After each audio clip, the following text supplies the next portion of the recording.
মালিক বাদল ভাই অসুস্থ, অনেকেই দোয়ার দরখাস্ত করেছেন ওনার জন্য। 2টা কিডনি বিকল হয়ে গেছে। কোন একজন নাকি একটা কিডনি দেওয়ার সম্মতি দিছে। তো আল্লাহ পাক যেন আল্লাহর বান্দাকে সুস্থতা দান করেন, সবাই আমিন বলুন।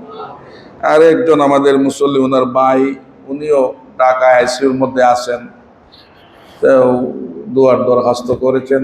সবাইকে যেন আল্লাহ পাক নেক হায়াতে তয়্যিবা দান করেন, সবাই আমিন বলুন। আর একজনের ছেলে কাজ পাইছে, শুকরিয়া, তান দোয়ার দরখাস্ত করেছেন। আর এক বান্দা জমি সংক্রান্ত বিষয়ে টাকা দিচ্ছেন, জমি দিতেছে না, খতমে ইউনূস শরীফ বসানোর আবেদন করেছেন, পাওয়া হয়েছে। তা আল্লাহ পাক যেন আল্লাহর বান্দার এই দুশ্মন থেকে, এই জালিম থেকে যেন হেফাজত করেন। আর একজন বিদেশে আছেন, ওনার বনি জামাই কাজ পাচ্ছেন না, কাজ পাওয়ার সুযোগ যেন আল্লাহ করে দেন, সবাই আমিন বলুন। আস্তাগফিরুল্লাহ, ইন্নাল্লাহ